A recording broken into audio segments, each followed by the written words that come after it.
નવસારીમાં national highway પરના 2 car શોરૂમમાં ચોરી થઈ। મહિન્દ્રા અને હુન્ડાઈ કારના શોરૂમમાંથી રોકડા તેમજ લેપટોપની ચોરી કરી તસ્કરો ફરાર થયા છે। શોરૂમની બહાર સિક્યોરિટી હોવા છતાં ચોરી થતા અનેક તર્ક વિતર્ક સર્જાયા। સમગ્ર ચોરીની ઘટના સીસીટીવીમાં કેદ થઈ। ગુજરાતમાં આ વખતે 19 થી 30 જૂન વચ્ચે ચોમાસાની થશે પધરામણી। હવામાન વિભાગે જણાવ્યું કે નિર્ધારિત તારીખથી 4 દિવસ વહેલા કે મોડા ચોમાસું આવશે। હવામાન વિભાગના જણાવ્યા પ્રમાણે બંગાળની ખાડીમાં અંદમાન સાગર અને દ્વીપ સમૂહ પર 19 મેના રોજ ચોમાસું પહોંચવાની શક્યતા છે, જેના કારણે સૌથી પહેલા કેરળ જ્યારે સૌથી છેલ્લે રાજસ્થાનમાં ચોમાસું પ્રવેશ કરશે। કેરળમાં ચોમાસું 3 થી 4 દિવસ વહેલું પહોંચશે। હવામાન નિષ્ણાંત પરેશ ગોસ્વામીએ કર્યું છે આંકલન। 26 થી 27 મે ચોમાસું કેરળ પહોંચે તેવું અનુમાન। કેરળ પહોંચ્યા બાદ ચોમાસું મુંબઈ સુધી ઝડપથી આગળ વધશે। ગુજરાતમાં ચોમાસું 14 થી 15 જૂન આસપાસ દસ્તક આપી શકે છે। 26 જૂન સુધીમાં સમગ્ર ગુજરાતને ચોમાસું આવરી લેશે। હવામાન નિષ્ણાંત પરેશ ગોસ્વામીની આગાહી। 2024નું ચોમાસું સારા મિજાજ સાથે આગળ વધી રહ્યાનું પણ જણાવ્યું છે। આ વર્ષે ચોમાસું સારું રહેવાનું પણ આંકલન। વરસાદની આગાહી વચ્ચે રાજ્યમાં હીટ વેવનું અનુમાન। હવામાન વિભાગની 3 દિવસની હીટ વેવની આગાહી। સૌરાષ્ટ્રના પોરબંદર, ગીર સોમનાથ અને ભાવનગર તેમજ કચ્છમાં પણ હીટ વેવની અસર રહેશે। દક્ષિણ ગુજરાતના વલસાડ અને સુરતમાં પણ હીટ વેવની અસર વર્તાઈ શકે છે। તો હવામાન વિભાગની આગાહી મુજબ બનાસકાંઠામાં હીટ વેવમાં જ્યારે જિલ્લા મથક પાલનપુરમાં ગરમી 41 ડિગ્રીએ પહોંચી છે। ગરમીનો પારો ગગડતા જિલ્લાનું જનજીવન પ્રભાવિત થયું છે। રસ્તાઓ સુમસામ બન્યા છે। ગરમીથી બચવા લોકો શેરડીનો રસ તેમજ ઠંડા પીણાનો પણ સહારો લેતા જોવા મળ્યા। તો ભાવનગરમાં સોસિયાના કેસર કેરીમાં માવઠાની અસર થતાં આ વર્ષે ઓછું ઉત્પાદન થવાની શક્યતા છે। ભારે પવન અને માવઠાના કારણે આંબાના ઝાડ પરથી કેરીઓ ખરી પડી। દક્ષિણ ગુજરાતના આદિવાસી પ્રભુત્વ ધરાવતા ડાંગ જિલ્લામાં છેલ્લા 6 દિવસથી બપોરના સમય વરસાદ પડી રહ્યો છે। ગુરુવારે બપોરના સમય કમોસમી વરસાદ સાથે આવેલા ચક્રવાતે વિનાશ વેર્યો હતો। 80 થી વધુ ઘરોના છાપરા સહિત ઘરવખરીનો સામાન ઉડી ગયો। વડોદરામાં 5 દિવસ અગાઉ આવેલા વાવાઝોડા અને વરસાદ બાદની સ્થિતિ હજુ પણ જેમની તેમ છે। શંકરપુરા વિસ્તારમાં ખેતરોમાં વીજ પોલ તૂટી જવાથી વીજ પ્રવાહ બંધ થયો। ખેડૂતોના ખેતરમાં કુવા સદંતર બંધ હાલતમાં, તો સિંચાઈ માટે પાણી નહીં મળતા નુકસાનની ચિંતા છે, તો વીજ કંપની દ્વારા કોઈ કાર્યવાહી નહીં। સુરેન્દ્રનગરમાં ભારે પવન સાથે વરસાદ બાદ નુકસાનની સ્થિતિ છે। રણમાં મીઠું પકાવતા આગરિયાઓની સોલાર પેનલનો વ્યાપક નુકસાન થયું છે, તો ખારાગોડા અને નાગબાઈ રણ વિસ્તારમાં અગરિયાઓએ મીઠું પકાવવા આ નાખેલી સોલર પેનલો પર ભારે પવનના કારણે રણમાં તૂટી પડી। સોલર પેનલો તૂટતા અગરિયાઓને લાખો રૂપિયાનું નુકસાન। રાજકોટના ધોરાજીમાં દૂષિત પાણીની સમસ્યાથી લોકો હેરાન પરેશાન। 8 થી 10 દિવસે પાણી વિતરણ કરાતું હોવાનો પણ સ્થાનિકોનો આક્ષેપ છે। પીવાનું પાણી અત્યંત દૂષિત અને દુર્ગંધ મારતું આવતું હોવાથી રોગચાળો ફેલાવાનો પણ ભય છે। અનેક રજૂઆત કરવા છતાં નિરાકરણ ન આવ્યાનો આક્ષેપ। નગરપાલિકાના પાણીની લાઇન અંદર ગટરનું પાણી મિક્સ થઈ ગયું હોવાનો આક્ષેપ। ચામડીના રોગ, તાવ તેમજ ઝાડા ઉલટી જેવી બીમારીના કેસ પણ વધ્યા છે। પાણીની મોટી સમસ્યા સામે નગરપાલિકાના અધિકારીઓ અને તંત્રના પેટનું પણ પાણી હલતું ન હોવાથી લોકોમાં રોષ। તો વડોદરામાં સ્માર્ટ મીટરનો વિરોધ હજુ પણ યથાવત છે। સમા વિસ્તારના લોકો MGVCL કચેરીએ પહોંચી રોષ વ્યક્ત કર્યો છે। સ્માર્ટ મીટરથી બિલ વધારે આવતું હોવાથી પણ જૂના મીટર પાછા લાવવાની માંગ કરવામાં આવી। જૂના મીટર કરતાં 3 ગણું બિલ આવતું હોવાની રજૂઆત કરવામાં આવી। અમદાવાદ આરટીઓ માટે સારથી પોર્ટલ શનિવાર સુધી રહેશે બંધ। ડેટાબેઝ મેન્ટેનન્સની કામગીરીને લઈને આરટીઓ વિભાગનો આ નિર્ણય છે। 18 મે સુધી સારથી પોર્ટલ પર આરટીઓને લગતી કોઈ કામગીરી નહીં થઈ શકે। મેન્ટેનન્સની કામગીરીને લઈને આરટીઓ દ્વારા જાણ કરવામાં આવી।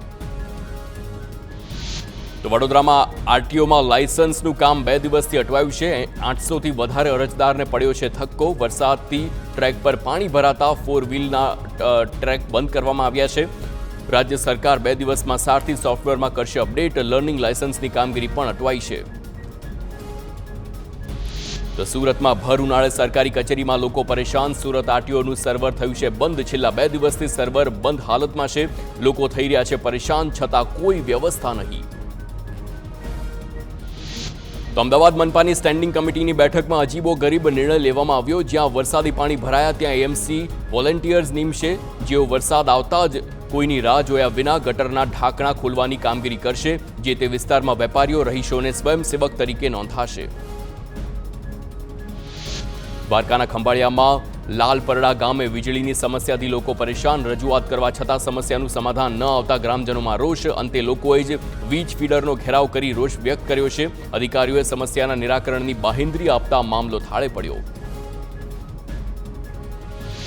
મહેસાણાના ઊંઝા એપીએમસી ચૂંટણીમાં ભાજપના 2 જૂથ આમને સામને આવ્યા. ઊંઝા એપીએમસીની સત્તા મેળવવા રાજકીય ગોઠવણ શરૂ. અગાઉ ફાળચામાં ગયેલી આ 12 મંડળીઓમાંથી 7 ફરી કાર્યરત કરવામાં આવી છે. પૂર્વ ધારાસભ્ય નારાયણ કાકા જૂથની મંડળી કાર્યરત થતા જામશે જંગ. મહેસાણામાં ભૂકંપનો આંચકો અનુભવવામાં આવ્યો છે. 11.40 કલાકે 2.6ની તીવ્રતાનો ભૂકંપનો આંચકો અનુભવાયો છે. ભૂકંપનું કેન્દ્રબિંદુ મહેસાણાથી 18 કિલોમીટર દૂર નોંધાયું છે. તો સુરત શહેરના અઠવા ગેટ રોડ પર અજાણ્યા વાહનમાંથી ઓઇલ ઢોળાતા અનેક બાઇકો સ્લીપ થયા. બાઇક સ્લીપ થવાથી 15થી વધુ લોકો ઇજાગ્રસ્ત થયા છે. ફાયર વિભાગની ટીમે સમયસર કામગીરી ન કરતા લોકોમાં રોષ. રાહદારીઓએ વાહન ચાલકોને રસ્તા પર વાહન ધીમે ચલાવવા સૂચના આપી.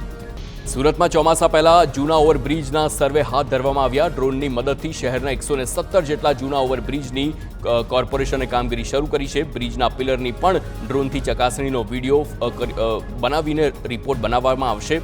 સર્વે બાદ જરૂર હશે ત્યાં સમારકામ કરાશે. વલસાડમાં સસ્તા અનાજની કાળાબજારી કરનાર પર કાર્યવાહી કરવામાં આવી. એસઓજીએ ગેરકાયદે અને બિલ વગરનો અનાજનો જથ્થો ઝડપી પાડ્યો છે. પારડીના અરનાલા શોપિંગ સેન્ટરમાં ચાલતું હતું કાળાબજાર.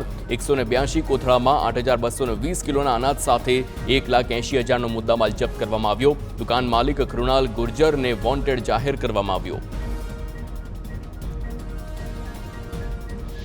તો ગીર સોમનાથના જેતપુર નેશનલ હાઈવે પરથી ચોખા ભરેલો ટ્રક શંકાસ્પદ રીતે ઝડપાયો છે. ટ્રકમાં રેશનિંગના ચોખા હોવાનું પ્રાથમિક તારણ છે. વેરાવળ મામલતદારે ચોખાનું સેમ્પલ લીધા બાદ તપાસ હાથ ધરી. વડોદરામાં શિનોરના તેરસા ગામે શ્રમિક પરિવારના 2 બાળકો ગુમ થયા. 10 અને 11 વર્ષીય બાળકો છેલ્લા 2 દિવસથી ક્યાંક જતા રહેતા પરિવાર ચિંતિત બન્યો. પરિવાર પાસે બાળકોના ફોટા કે આઈડી પ્રૂફ ન હોવાથી પોલીસને બાળકો શોધવામાં તકલીફ. શિનોર પોલીસે ગુનો નોંધી તપાસ હાથ ધરી.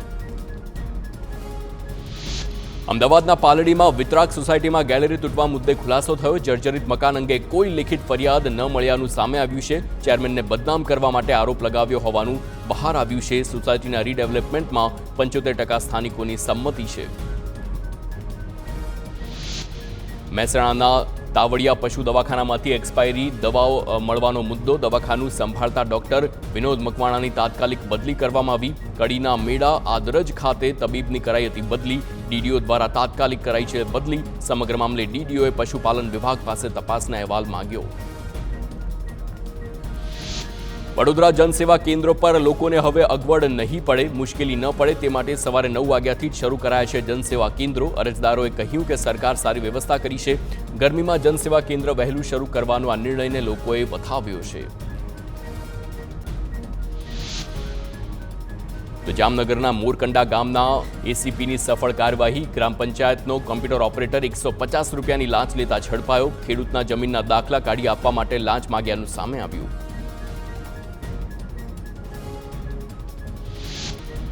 પંચમહાલ શહેરના ગોકળપુરા ગામે પૂર્વ સરપંચના મોતનો મામલો. પૂર્વ સરપંચના મોત બાદ ગામમાં અજંપાભરી સ્થિતિ. હુમલો કરનાર ઇસમને તાત્કાલિક ઝડપી પાડવા સમગ્ર ગામના લોકોની માંગ છે. ગામમાં કોઈ અનિચ્છનીય બનાવ ન બને તે માટે પોલીસ બંદોબસ્ત તૈનાત કરવામાં આવ્યો. મહીસાગરમાં એસઓજી પોલીસે લોકોના આરોગ્ય સાથે ચેડા કરનાર બોગસ ડોક્ટરને સકંજામાં લીધો. કડાણા તાલુકામાં અંતરિયાળ વિસ્તારમાં ખાસવાડા ગામેથી ઝડપાયો છે આ ડોક્ટર. ડેરીના મકાનમાં પોતાનું હોસ્પિટલ ચલાવતો હતો હેમંત ચૌધરી નામનો આ શખ્સ. પોલીસે તેને ઝડપી પાડી મુદ્દામાલ કબજે કરી તપાસ હાથ ધરી. તો જામનગરમાં જાણીતા વકીલ હારૂન પાલેજા હત્યા કેસમાં અંતિમ આરોપી ઝડપાયો છે. જામનગરના બેડી વિસ્તારમાં 2 મહિના અગાઉ થઈ હતી હત્યા. કેસમાં 15 આરોપીઓ સામે નોંધાયો હતો ગુનો. અસગર જુસબ સાયચાને પોલીસે ઝડપી પાડ્યો.